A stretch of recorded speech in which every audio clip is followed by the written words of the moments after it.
A gente está a uma semana da reunião do Copom, que vai informar o que vai acontecer com a taxa de juros no Brasil. E a aposta geral do mercado é que os juros voltam a subir. O que vai acontecer é aquela discussão pequena, aquela discussão tópica, pontual, sobre se o Banco Central deveria subir os juros, se o Banco Central não deveria subir os juros, porque os juros já estão altos, porque o Brasil tem um dos juros mais altos do mundo, porque... Blá, blá, blá, blá, blá. Tudo verdade. Mas essa discussão, ela esconde, ela mascara, ela faz com que a gente não olhe para o verdadeiro problema nacional. E o problema nacional tem um nome: contas públicas. A taxa de juros, ela funciona mais ou menos como o termostato de uma geladeira. Você aumenta, diminui, fez uma compra muito grande, vai lá e mexe nas geladeiras mais bacaninhas, tem lá um jeito de... Fiz compras, aperta o botão, tem que aumentar a quantidade de frio. A taxa de juros, ela é reflexo e não causa de uma economia desajustada. Economias mais ajustadas mexem nos juros por um tempo menor e mexem menos. E mexem, sobem ou descem menos. Economias mais desajustadas dão estilingadas lá para cima e depois demora um tempão para cair, porque deu uma estilingada. Para subir é rápido, depois para descer é um inferno. Por quê? Porque a economia é desajustada. Quer dizer, o Banco Central, ele não mexe nos juros porque ele diz assim, olha, eu não tenho nada para fazer, o Copom tem que fazer política monetária, então quer saber, vamos mexer nos juros? Eu sou malvado, eu sou o Roberto Campos Neto, eu sou malvado, eu gosto de subir os juros. Por quê? Porque eu tenho uma predileção por juros mais altos. Eu sou uma pessoa do mal. Já o Galípolo, que é um patriota, vai subir os juros também, né? E aí, como é que fica? Então, o Banco Central, ele mexe nos juros e jogando os juros para cima, não porque essa é a arte e o ofício do Banco Central, é porque a economia brasileira está adoecida. Mas espera aí, a taxa de desemprego nunca foi tão baixa nos últimos anos. O crescimento econômico está indo além do que se imaginava. O mercado esperava uma coisa no começo do ano e a economia está respondendo de uma forma mais rápida do que se imaginava. Bom, então estamos bem. Não. O desajuste a que me refiro é o desajuste das contas públicas. Porque quando você tem contas públicas desajustadas, a soma de queda de desemprego com aumento de salário, mais juros que possam cair, ou crescimento econômico mais alto do que se esperava, é igual à inflação. Porque a economia está desajustada. E ela está desajustada porque as contas públicas estão desajustadas. E quando isso acontece, e é o que a gente está vivendo, infelizmente a gente vê os juros não caindo, e a expectativa do mercado é que, inclusive, possam subir na semana que vem, na reunião do dia 17 e 18, terça e quarta da semana que vem, o que é lamentável. É triste ver isso. Eu não gosto, você não gosta. Aqueles que preveem aumento de juros também não gostam. Mas é o que tende a acontecer. E aí, veja, o governo está projetando, está fazendo as contas para o orçamento do ano que vem. O orçamento do ano que vem tem 166 bilhões de reais a mais de despesas. Minto, estou falando uma bobagem. Tem 144 bilhões de reais a mais de despesas. Ou seja, o orçamento do ano que vem aumenta as despesas do governo em relação a esse ano. Não diminui, aumenta. Como se isso fosse parte da vida, como se isso fosse natural. E para cobrir esses 144 bilhões a mais de despesas, o que o governo fez? Cortou 144 bilhões de alguma coisa ali? Não, porque entraram despesas novas. Porque entraram despesas novas, tá? O piso Nacional de Enfermagem, a desoneração da folha que o governo achava que não ia ter.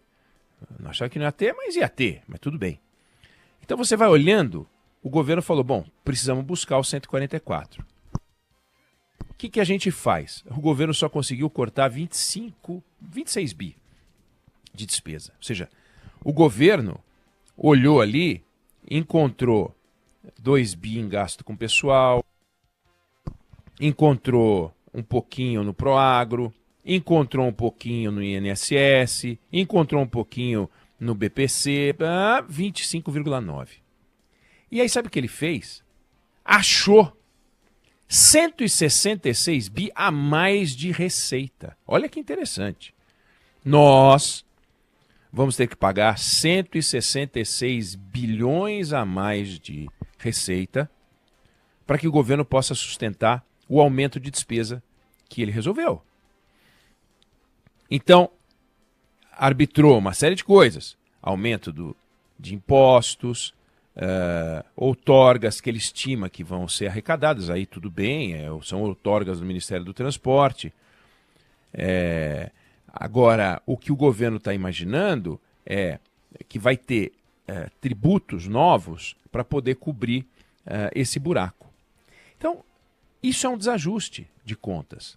Ou seja, o que o governo entende é, a economia vai crescer no ano que vem mais do que o mercado está projetando. Pode até ser que cresça. Então, o governo está projetando um crescimento de 2,6% do PIB para o ano que vem. O mercado está falando em 1,9%. Então, tem aí um desencaixe qualquer. Além disso, vem a aprovação de novos impostos. Esse é o desenho do governo para poder cobrir o seu buraco. Quem olha para isso fala, ué, cadê o ajuste fiscal? Por que não é o contrário? Aumento de impostos que seja pequeno e aumento de corte grande para fazer um superávit e eventualmente diminuir a dívida pública brasileira para que a gente tenha menos pressão sobre juros e os juros possam cair. Isso não tem. Não é isso que o governo está fazendo. Porque esse governo, ele gosta de gastar. O governo entende que o gasto público, o presidente Lula já disse isso, gasto público, que algumas pessoas chamam de despesas, eu chamo de investimento. Ele chama de investimento tudo aquilo que ele quer chamar de investimento, e evidentemente as despesas do governo acabam ganhando uma característica diferente e até romântica, como se aquele dinheiro não fosse resultado do suor do seu trabalho. Então você trabalha para o governo. Você trabalha para que o governo gaste e faça propaganda, divulgação, de crescimentos, etc., que atrás deles tem o quê? Um dinheiro que não é sustentável, que é aumento de carga, aumento de carga, aumento de carga, aumento de carga. É uma distorção. Dinheiro para investimento a mais, porque esse aumento de despesa do governo, 144 bi, 132 são despesas obrigatórias.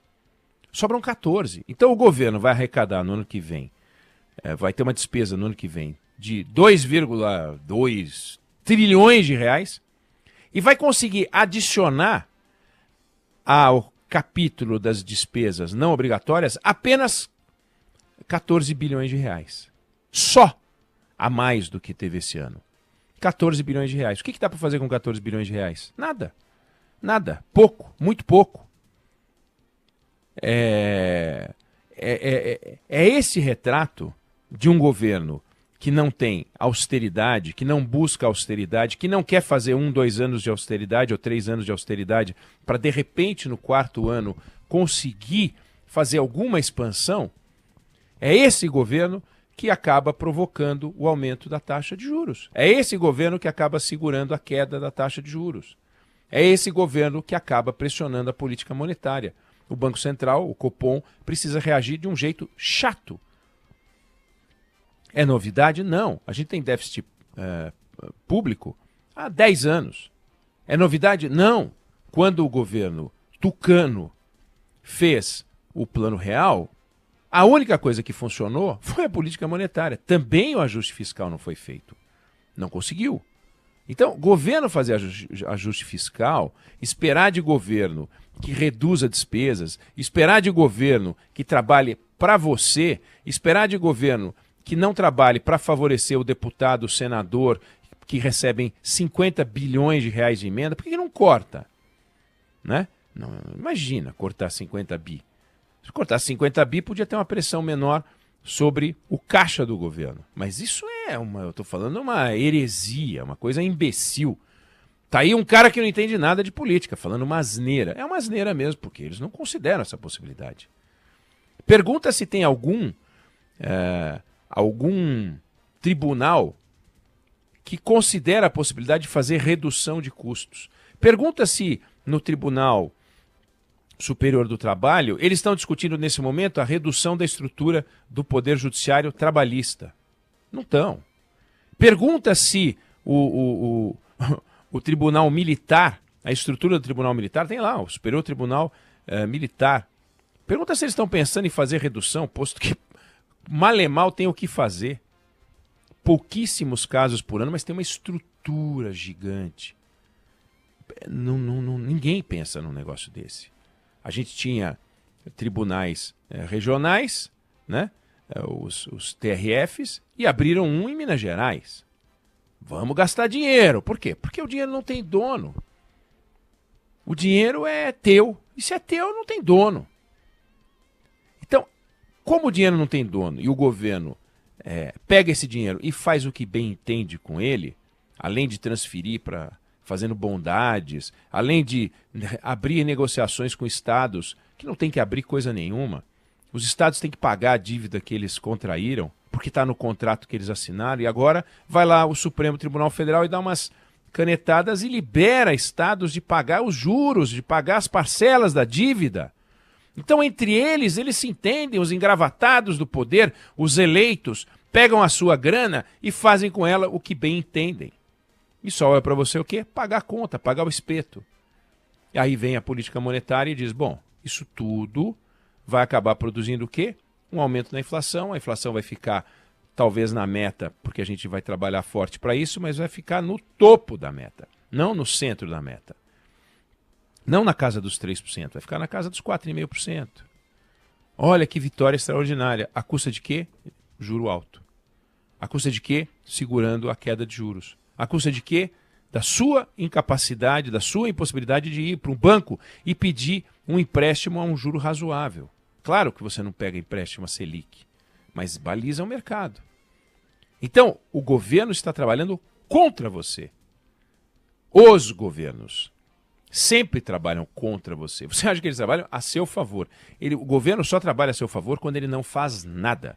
O governo só trabalha a seu favor quando ele não aumenta a carga tributária. O governo só trabalha a seu favor quando ele aprova no Congresso, e o Congresso é idem no que eu estou falando, governo, Estado, só trabalha a seu favor quando aprova uma lei desburocratizando, simplificando, impedindo, protegendo você do ataque do fiscal, protegendo você do ataque dos carimbos, protegendo você de ir a repartições. Faz isso o governo com frequência? Não. Então eles querem controlar você. O governo federal quer te controlar. Os congressistas querem te controlar. O Poder Judiciário quer te controlar. Todos querem te controlar. Para quê? Para poder financiar o corpanzil gordo do Estado brasileiro. E para financiar esse corpanzil gordo do Estado brasileiro, eles vão lá e socam-lhe carga tributária. Aí o seu bolso esvazia e o deles enche.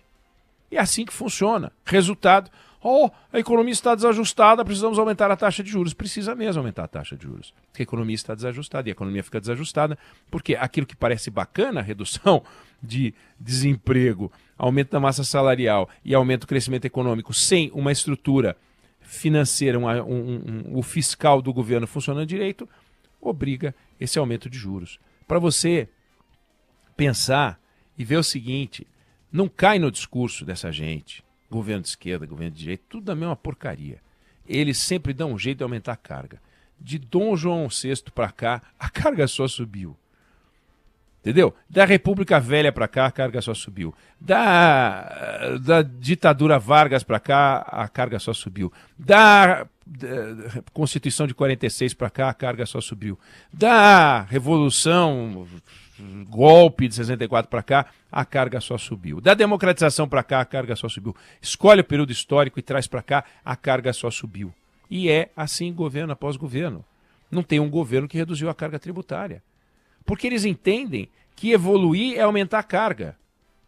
Ah, mas a Constituição de 88 manda fazer uma série de coisas que você tem que... os direitos e tal.